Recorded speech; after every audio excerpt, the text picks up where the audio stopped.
A gente pode aprimorar bem o nosso trabalho. De fato, senhor presidente e vereador Chico Machado, o tema que eu trago nessa casa é o tema que o vereador Chico Machado acaba de fazer a explanação das suas opiniões.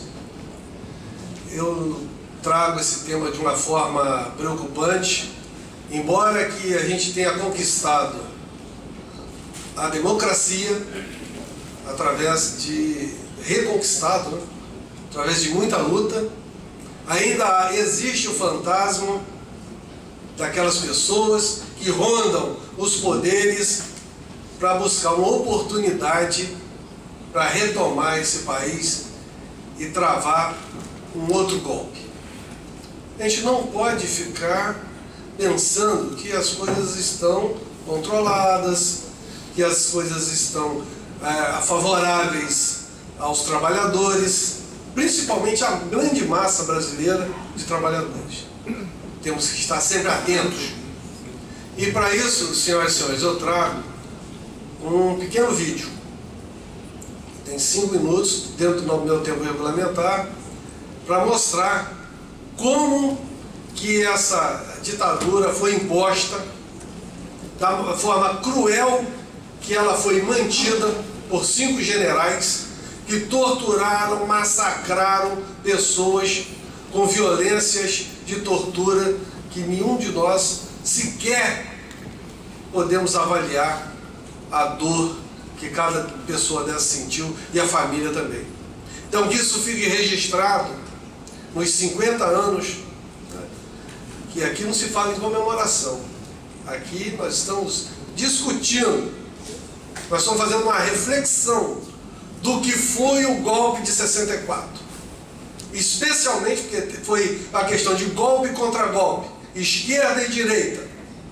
A esquerda poderia ter vencido. Se ele poderia ser também uma ditadura, estaríamos contra o vereador Chico Machado.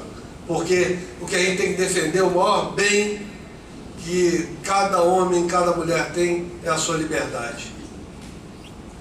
E para que a gente possa contribuir de uma forma educativa, eu proponho esse pequeno vídeo para as nossas lembranças. 1985. Tanto tempo que se passaram 5 Copas do Mundo e 6 Olimpíadas. No período foram abertos 130 centros de tortura no país. Nesses porões, pessoas contrárias ao regime sofriam violência física e psíquica. Centenas de estudantes foram sequestrados, presos e mortos. Jornais, rádios e TVs foram censurados. Políticos contrários ao regime foram perseguidos.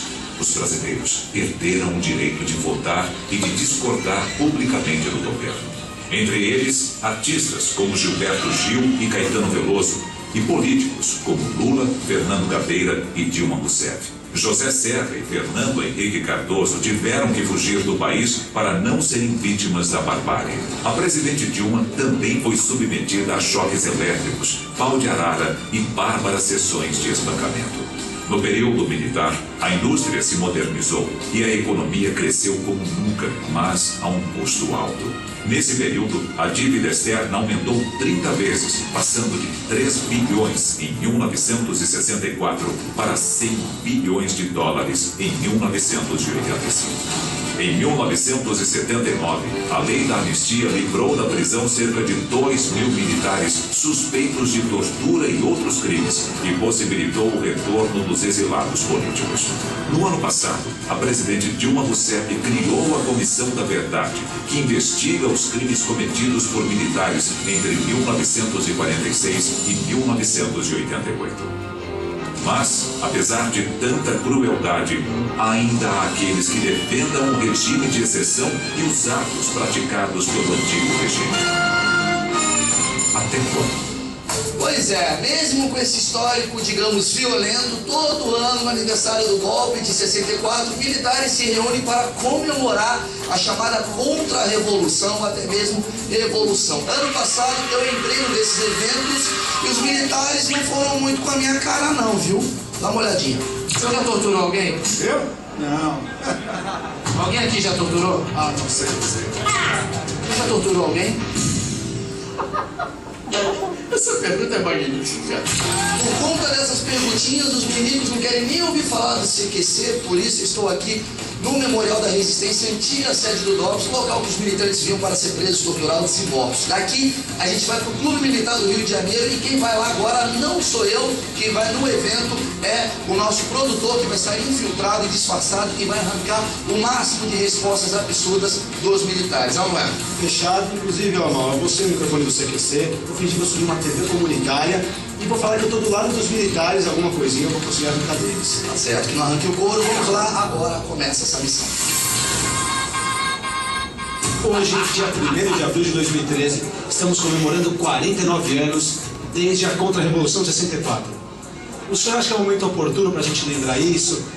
Enfim, destaque um pouquinho quais foram os benefícios que essa Contra-Revolução trouxe ao nosso país. Essa nossa Contra-Revolução nos salvou de uma ditadura comunista nos moldes cubanos ou soviéticos, portanto de inspiração alienígena. Né?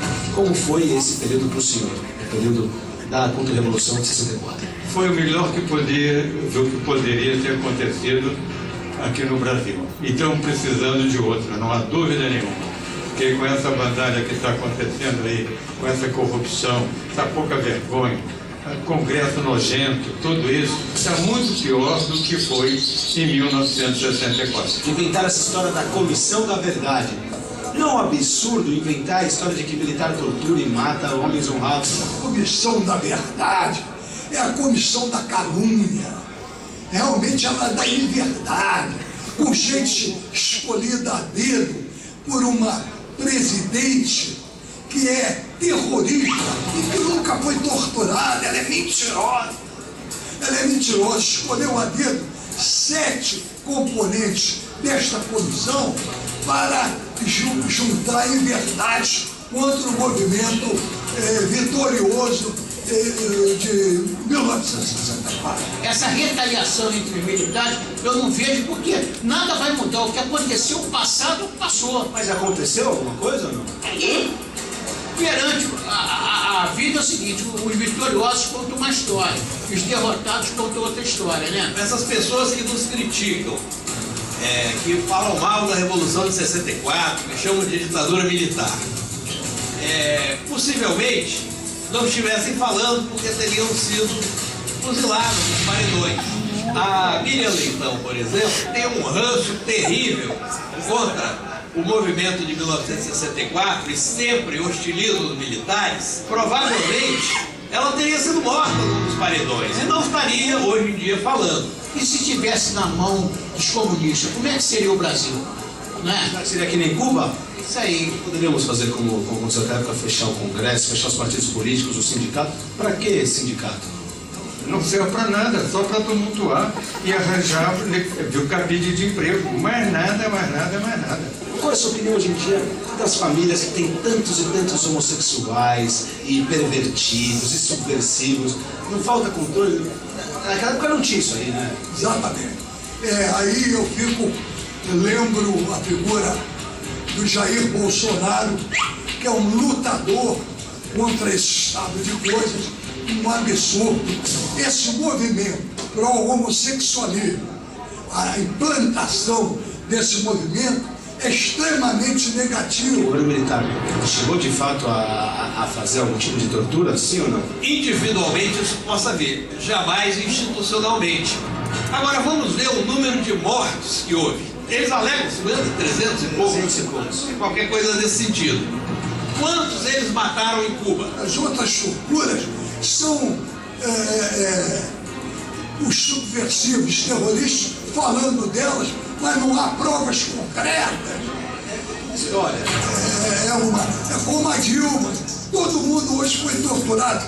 Por quê? Porque eles querem dinheiro. Eles estão enriquecendo à custa de balelas. Enquanto nós estamos governados por essas tiranetes de esquerda, nós estamos marcando passo, não nos desenvolvemos, mas dizer que o Brasil é uma democracia só pode ser uma piada, né?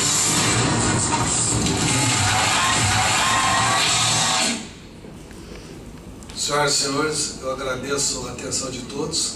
Então, pelo visto, foram as opiniões dos militares, né, reformados ano passado. uma entrevista que o pessoal da CQC fez, eu tive acesso a esse vídeo, para poder dizer que o fantasma ainda rodeia a democracia. Por isso que é importante que a gente, nessa data, reforce os conceitos e os princípios democráticos. Viva a liberdade!